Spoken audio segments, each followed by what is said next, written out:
Marcus gets his direct deposit notification at 7 a.m. $62,000, just like every year. He opens the budgeting app, types in the number, stares at it, and feels nothing. Because no matter how many times he runs the math, it doesn't add up. He's not reckless. He doesn't have a boat. He doesn't gamble. He just can't seem to get ahead. The median American household income has grown 23% since 1979, adjusted for inflation. The median American home price has grown 122%. Marcus isn't losing. He's playing through a window that someone else quietly closed. And you probably are too. The middle class is the most marketed concept in American history. More than Coca-Cola, more than the iPhone. It was designed by economists, sold by advertisers, maintained by politicians. And unlike most products, it came with a guilt mechanism built in. If you couldn't achieve it, the product wasn't broken. You were. That mechanism, the one that makes you blame yourself when the math doesn't work, it was not an accident. It was a feature. So who designed it? When did the window close? And why does the story keep running long after the conditions that made it possible disappeared? By the end of this video, you'll see the whole architecture. Let's go back, way back. It's 1945. The war is over. 16 million Americans are coming home, and the country faces a problem no economic textbook prepared anyone for. Those men, trained to fight, wired for discipline, not consumption, are flooding a civilian economy with no infrastructure to absorb them. The factories that build tanks need a new product. Washington, Madison Avenue, and corporate America meet. Not in a back room, not in secret, in boardrooms, in government offices, in ad agencies on Fifth Avenue. And they make a decision. Not sinister, logical.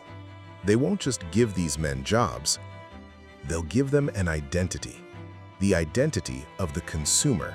Someone who buys a house, not rents one. Who upgrades the car every 3 years. Who furnishes the living room, buys the television, the life insurance, the frozen dinners. Someone who measures success by what they own. To make that identity stick, they don't write a law. They open a window. And they call it the American dream.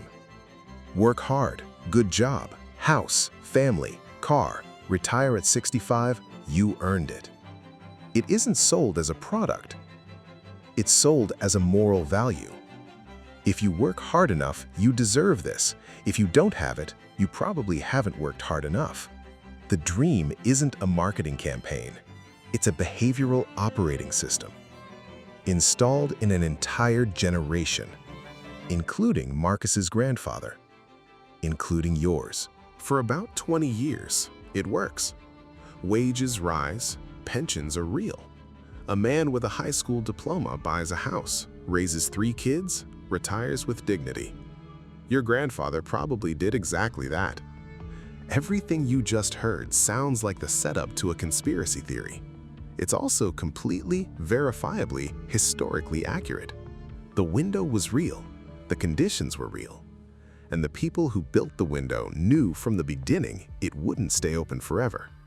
What they replaced those conditions with, decade by decade, is the part of the story nobody puts in the history books. Let me show you exactly what happened, starting in 1971. In the early 1970s, pensions start disappearing. Not overnight, quietly. Companies replaced guaranteed retirement income with something called a 401k. A pension is a promise. The company carries the risk. A 401k is a bet. You carry the risk. Same word, retirement. Completely different deal. Nobody sends Marcus's father a memo. The story doesn't change. The commercials keep running. Then the data that should have been front-page news. From 1979 to today, American worker productivity increased by over 60%. Wages? Flat, adjusted for inflation. The extra value created by American workers didn't return to workers.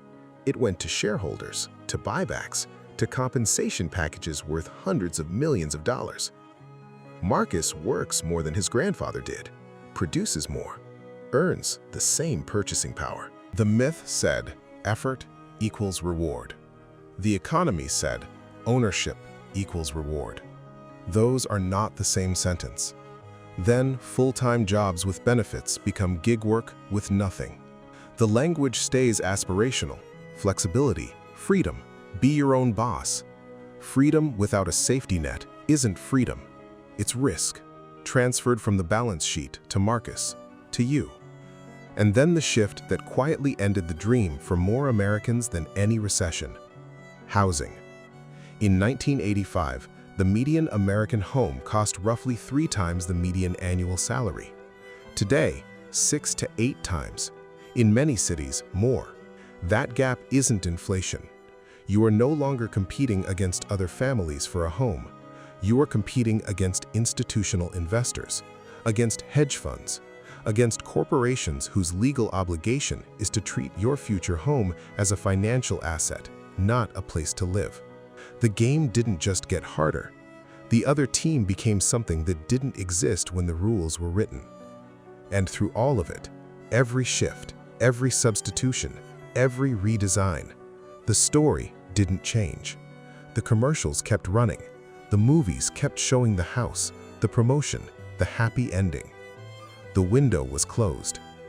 The poster of the window stayed on the wall. Marcus didn't fail to climb through the window.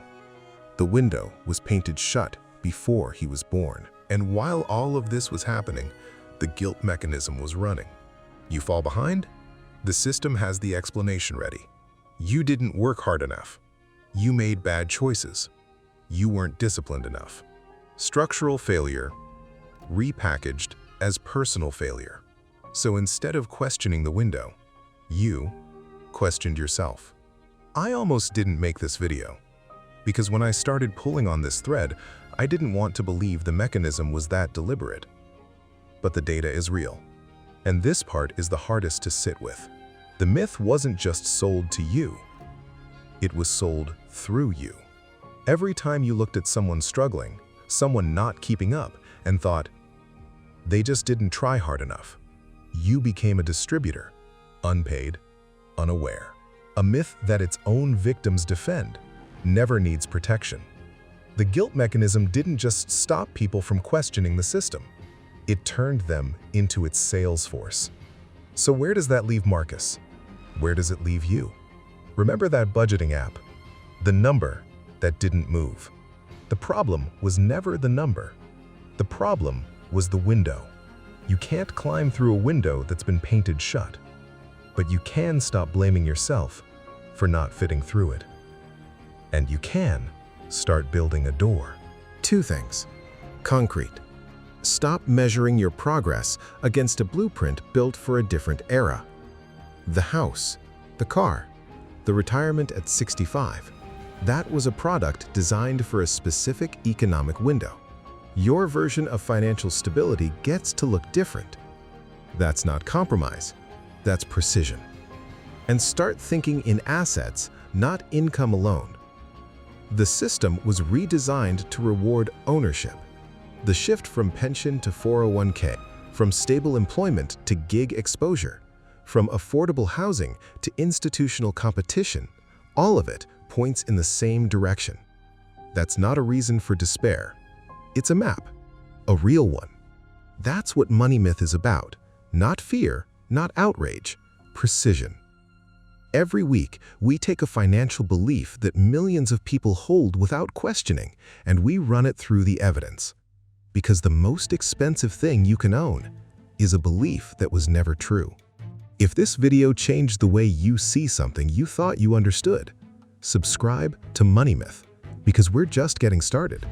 Next, the financial advice everyone trusts most and why following it costs more than ignoring it. Until then, question everything, especially the things that feel obvious.